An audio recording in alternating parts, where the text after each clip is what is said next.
Dear students, अस्सलाम वालेकुम वरहमतुल्लाहि वबरकातुहू। गुज़िश्ता लेक्चर में हमने देखा चंद दौरी खुसूसियात हमने डिस्कस की, 3D अनासिर की। दौरी खुसूसियात हम ऐसी खुसूसियात को बोलते हैं जो दौर के अनासिर में बाएं से दाएं, लेफ्ट टू राइट, और ग्रुप के अनासिर में ऊपर से नीचे तगय्युर का, तब्दीली का, आया वो तब्दीली कमी की शक्ल में हो या इजाफे की शक्ल में तब्दीली का अगर इजहार कर रही हैं, तब ऐसी खुसूसियात दौरी खुसूसियात कहलाती हैं, जिनमें जौहरी निस्बत, आइनी निस्बत, तहवीली खुसूसियात, तफसीली खुसूसियात, metallic and non metallic properties, ठीक है, बरक़ मनफियत, आइनी मौजूदा हरारत, ये ऐसी खुसूसियात हैं जो दौरी खुसूसियात कहलाती हैं। क्यों? इसलिए कि ये दौर के अनासिर में बाएं से दाएं और ग्रुप के अनासिर में ऊपर से नीचे तब्दीली का इजहार करती हैं, आया वो तब्दीली कमी की शक्ल में हो या इजाफे की शक्ल में। नौ हमने देखा कि 3D अनासिर जो हैं, यानी 3D सिलसिले से ताल्लुक रखने वाले जो अनासिर हैं, उनके जौहरी निस्बत स्कैंडियम से जिंक तक जो है वो कम होते जाते हैं और उनमें कुछ जगह बेकायदगियां पाई जाती हैं। उसकी वजूहात हमने देखी। फिर हमने देखा कि डी ब्लॉक अनासिर जो हैं, चूंकि वो धाती खुसूसियत का इजहार करते हैं, इसलिए उनके जो कैटायन फॉर्म होते हैं, उनका कैटायनिक रेडियस जो है उनके अपने जौहरी निस्बत के से जो है वो कम होता है। और वो कम क्यों होता है?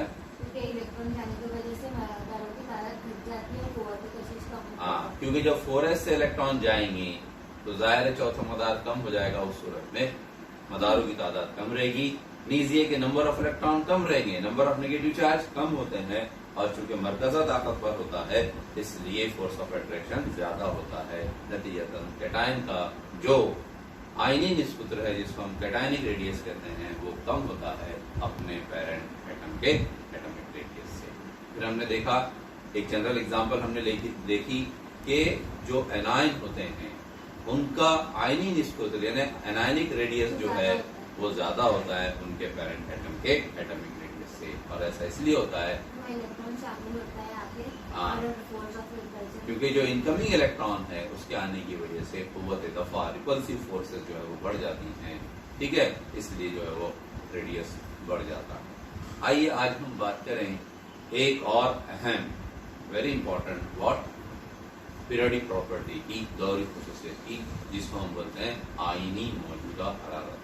अगर आप रिकॉल करेंगे तो 11वीं क्लास में हमने कई मरतबा इसके बारे में डिस्कशन किया है, और ख़ास तौर से हमने जो मॉडर्न पीरियोडिक टेबल चैप्टर पढ़ा है, जदीद दौरी जदवल, उसके अंदर हमने ये चीज़ें जो है वो तफसील से बयान की हैं।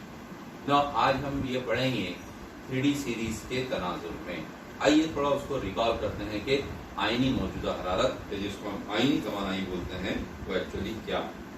ना आईनी मौजूदा हरारत गैसी हालत में किसी उनसर के जौहर के गिरफ्ती मदार से, गिरफ्ती मदार यानी वो मदार जिसके इलेक्ट्रॉन कीमियाई बंदिश बनाने में हिस्सा लेते हैं, वो गिरफ्ती मदार कहलाता है, जिसको हम वैलेंस शेल भी कहते हैं, ठीक है। तो गैसी हालत में किसी उनसर के जौहर के गिरफ्ती मदार से उसकी अर्जी हालत में, ग्राउंड स्टेट से, अर्जी हालत से आसानी से निकाले जाने वाले इलेक्ट्रॉन को निकालने के लिए, यानी बआसानी निकाले जाने वाले इलेक्ट्रॉन को निकालने के लिए जो तवानाई दरकार होती है वो तवानाई कहलाती है क्या? आईनी मौजूदा हरारत या आईनी तवानाई। क्या कहा गया? तो बैठो। गैसी हालत में किसी उनसर के जौहर के गिरफ्ती मदार से उसकी अर्जी हालत में आसानी से निकाले जाने वाले इलेक्ट्रॉन, मतलब जिस इलेक्ट्रॉन को निकालने के लिए तवानाई दीगर इलेक्ट्रॉन को निकालने के लिए लगने वाली तवानाई से कम रहेगी, जाहिर है वो आसानी से निकाला जाएगा। तो आसानी से निकाले जाने वाले इलेक्ट्रॉन, अंग्रेजी में हम इसको बोलते हैं लूजली बॉन्डेड इलेक्ट्रॉन या इजीली डिटैचेबल इलेक्ट्रॉन। उसको निकालने के लिए जो तवानाई दरकार होती है, रिक्वायर्ड एनर्जी है, दैट इज कॉल्ड व्हाट? आईनी मौजूदा हरारत या आईनी तवानाई। इसको हम किलो जूल फी मोल में जाहिर करते हैं, ठीक है। इसकी इकाई जो है वो किलोजूल फी मोल है और उसे जाहिर किया जाता है डेल्टा एच आई से। ठीक है, इन जनरल हम शॉर्ट फॉर्म अगर हम लिखे आयनाइजेशन एंथैल्पी, अंग्रेजी में हम उसको क्या बोलते हैं, आयनी मौजूद हरारत को आयनाइजेशन एंथैल्पी, और आयनाइजेशन एंथैल्पी को हम आई ई से जाहिर करते हैं। लेकिन सिंबल अगर हम देखें उसका तो वो है delta H I. I stands for what, ionization. समझिए बात ना। आइए इसको मसावात, इस तारीफ को हम मसावात से समझने की कोशिश करें। नो, मिसाल के तौर पर एक्स किसी उनसर का जौहर है इन अ गैसियस फॉर्म, ब्रैकेट में जी लिखा है, इसका मतलब उसकी तबई हालत गैस। तो तारीफ भी क्या कह रही है, शुरुआती कैसे हो रही है, गैसी हालत में।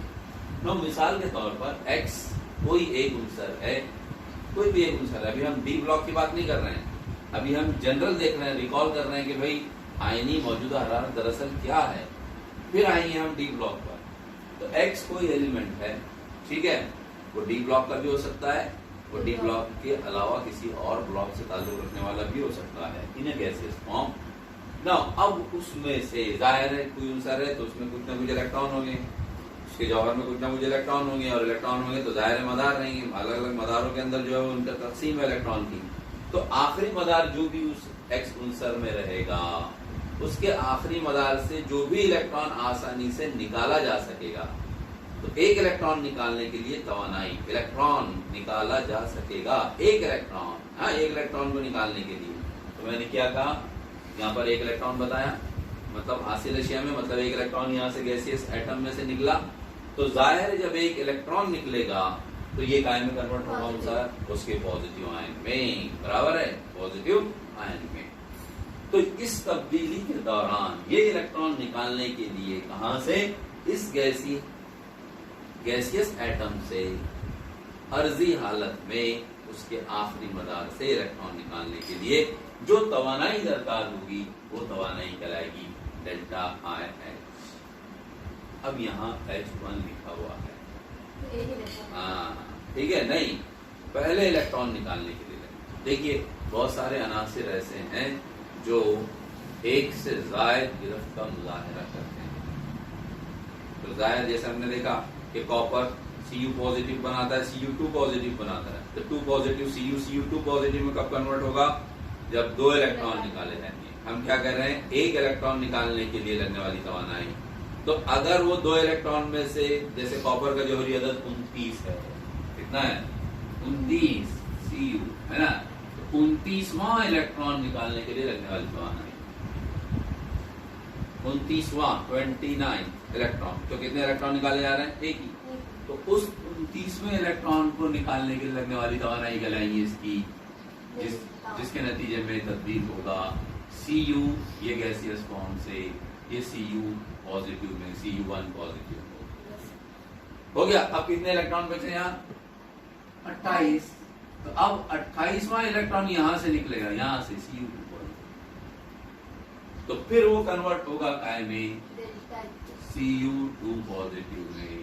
तो अब ये वाले इलेक्ट्रॉन को देखो, 29वां इलेक्ट्रॉन निकालने के लिए लगने वाली तवानाई कहलाएगी IE1, जिसको हम डेल्टा एच आई 1 से जाहिर करेंगे।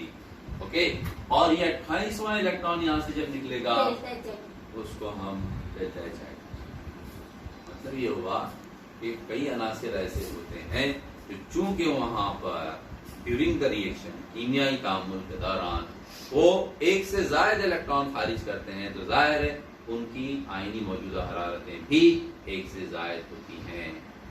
समझ आ गई बात, ठीक है। आइए नाउ, ये क्या हुआ, ये एक इलेक्ट्रॉन को निकालने के लिए लगने वाली तवानाई। अब ये जो आयन बना, कौन सा आयन, कैटायन, इसमें से जब एक और इलेक्ट्रॉन निकलेगा, जैसे हमने मिसाल ली यहाँ पर, ठीक है, तो अब उसको इलेक्ट्रॉन निकालने के लिए लगने वाली तवानाई कहां से, आयन में से। यहाँ कहां से निकल रही है, यहाँ ये कहां से, गैसियस एटम में से, एटम में से, बराबर है, एटम इलेक्ट्रिकली न्यूट्रल, ठीक है। तो ये आयन में से जब हम एक इलेक्ट्रॉन और निकालेंगे, उसको निकालने के लिए लगने वाली तवानाई कहलाएगी। नाउ क्या बात हो रही है कि जो डेल्टा H1 होती है वो वैल्यू डेल्टा H2 के मुकाबले में कम होती है। मीन्स डेल्टा H2 की वैल्यू मतलब जब हम किसी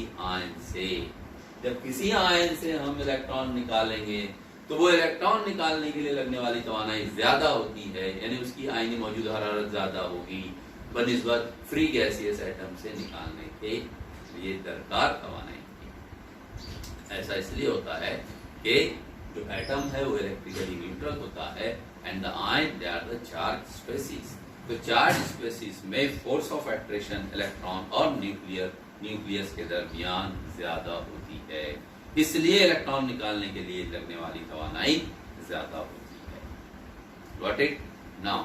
ठीक है, यानी हमने अभी तक क्या देखा कि आयनी मौजूदा हरारत हम किसे कहते हैं? पहली आयनी मौजूदा हरारत डेल्टा Hi1 जो रहेगी वो क्या होती है, और डेल्टा Hi2 वो किसे कहते हैं? ऐसी डेल्टा Hi3 4 4 इलेक्ट्रॉन हो रहा है तो इस तरीके से रहेगा मामला। ठीक है ना? फिर हमने क्या देखा कि जो आयन में से कैटायन में से जब हम इलेक्ट्रॉन निकालते हैं तो उसके लिए दरकार तवानाई जो है वो एटम में से निकाले जाने वाले इलेक्ट्रॉन के लिए दरकार तवानाई से ज्यादा होती है। ये बात आप ध्यान रखिए। नाउ अब हम बात करेंगे डी ब्लॉक अनासिर में आयनी मौजूदा हरारत का क्या रुझान होता है। ठीक है, now look at the book. D block अनासिर में हम बात कर रहे हैं 3D सीरीज।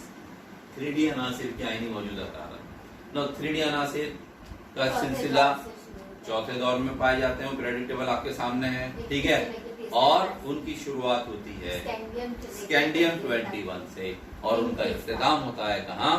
जिंक 30 पर। Now these are the elements.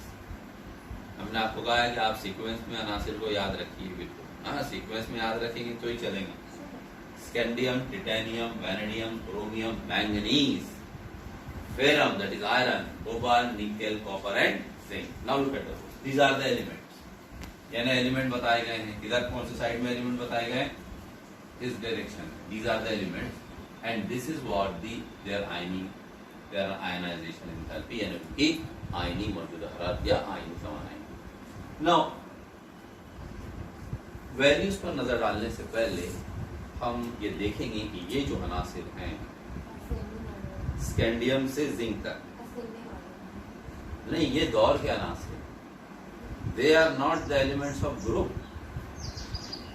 एक पर्टिकुलर ग्रुप के अनासिर हैं क्या ये? नहीं, दौर के अनासिर।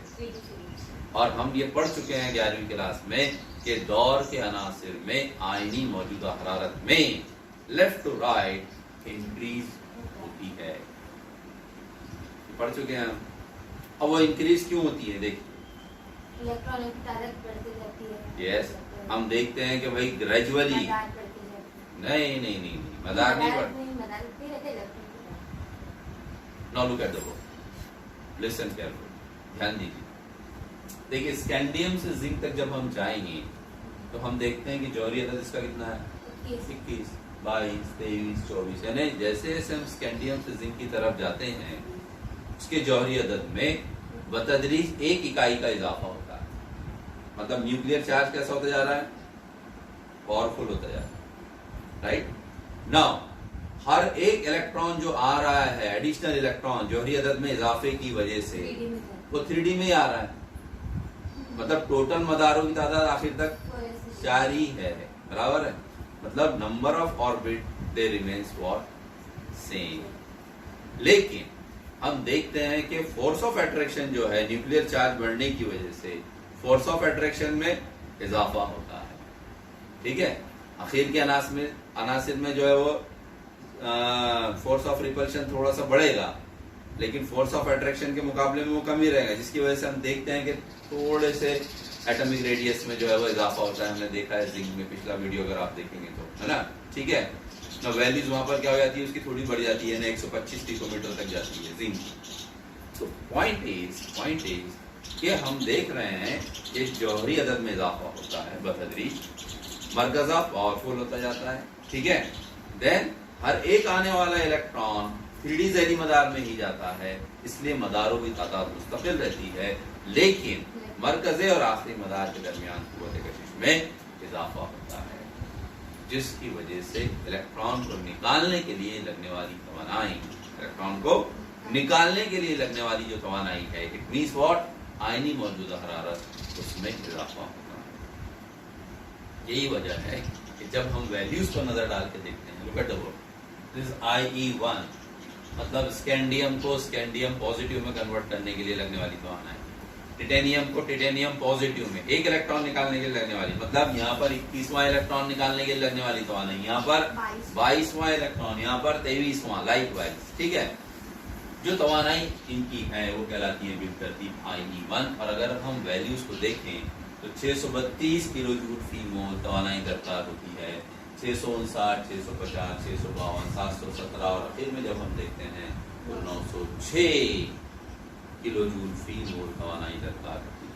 अब देखिए बहुत सारे फैक्टर्स इसके रेगुलरिटी के लिए जिम्मेदार हैं। देखिए बतदरीज नहीं है, 659 है, 650 है, मतलब इरेगुलरिटीज आर देयर, ठीक है। और वो इरेगुलरिटीज के लिए बहुत सारी चीजें जो है वो जिम्मेदार होती हैं, जैसे उनकी इलेक्ट्रॉनिक तश्कील, कि उनके इलेक्ट्रॉनिक तश्कील के मुताबिक उनमें अनपेयर्ड इलेक्ट्रॉन कितने हैं, 3D झैली मदार में हाफ फील्ड वाला है कि कंप्लीटली फील्ड वाला है, ऑल द इलेक्ट्रॉन्स पेयर्ड हैं या नहीं है। तो ये ऐसे फैक्टर्स हैं जो रिस्पॉन्सिबल होते हैं के लिए, ये इरेगुलरिटीज के लिए। लेकिन जब हम ओवरऑल वैल्यू देखते हैं, स्कैंडियम 632 किलो जूल फी मोल, और जब हम जिंक की वैल्यू देखते हैं तो वो बहुत ज्यादा होती है, वहाँ 906 होती है। मतलब क्या हो रहा है, ओवरऑल कंक्लूजन हम क्या निकालेंगे कि स्कैंडियम से जिंक तक इनकी आयनी मौजूदा हरारत में इजाफा होगा। समझिए बात। अब ये बहुत ज्यादा क्यों है, बहुत ज्यादा इसलिए है कि हम जब इसकी आप देखेंगे, जैसे मैंने कहा अपने लेक्चर में कि जब हम इसका जौहरी अदद देखते हैं जिंक का, तो 30 जौहरी अदद है, AR core 3D10 4s2, all the electrons are paired, 4s2 झैली ऑर्बिटल भी कंप्लीटली फील्ड है, 3D भी कंप्लीटली फील्ड है, means the situation of what extra stability is there, और वो एक्स्ट्रा स्टेबिलिटी वाली हालत से इलेक्ट्रॉन निकालने के लिए तवानाई बहुत ज्यादा दरकार होती है। और इसीलिए जो वैल्यूज हैं 906 दे आर मोर व्हाट, सबसे ज्यादा है, ठीक है। नाउ फिर हमने क्या कहा कि किसी कैटायन में से इलेक्ट्रॉन निकालने के लिए लगने वाली तवानाई उसके न्यूट्रल एटम से इलेक्ट्रॉन निकालने के लिए लगने वाली तवानाई से कैसी होती है, ज्यादा होती है। Now look at the value, 632 scandium neutral atom से 21वां इलेक्ट्रॉन निकालने के लिए हो गया। अब स्कैंडियम 1 पॉजिटिव से अगर इलेक्ट्रॉन निकालना है तो उसके लिए निकालने के लिए लगने वाली तवानाई कितनी है, 1245। This value is what, increase. समझ आई बात, ठीक है। नाउ इसी तरीके से ये वैल्यू देखिए आप, ये सब वैल्यूज अगर आप देखेंगे, IE1 की वैल्यू जो है वो सबकी कम है, IE2 की वैल्यू सबकी, IE1 मतलब ये वाली वैल्यू, IE2 मतलब ये वाली, ठीक है ना। अब देखिए अगर हम नजर डालकर देखें, देखिए अब यहाँ पर नजर डाल के देखिए,